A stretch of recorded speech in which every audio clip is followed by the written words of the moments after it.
ఈ టైమైనా చిన్నపిల్లల ఏడుపులు గాని కేరింతలు గాని గదిలో నుండి రాలేదంటే వస్తువులు తప్ప మనుషులు ఎవ్వరూ లేరని. మరి పిల్లపాము సంగతేంటి మమ్మీ? అది ఏ కిటికీలో నుండో వెళ్ళిపోయి ఉంటుంది. అంత తేలిగ్గా తీసి పారేయకు తిలోత్తమ.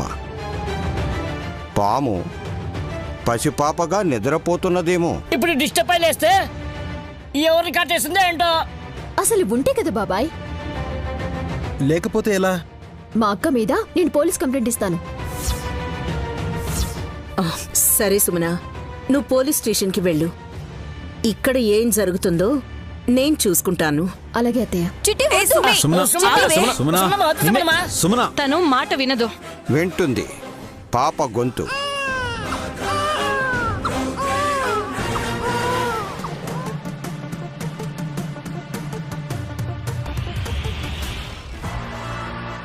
బాబా,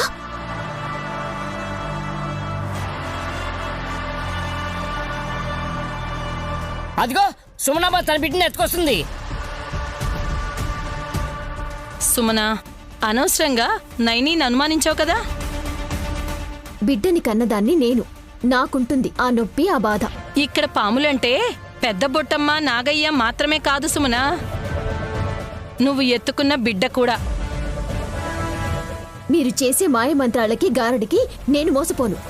నా బిడ్డ పామెలా అవుతుంది? ఆల్రెడీ అయ్యింది, మళ్ళీ పాపలా మారింది.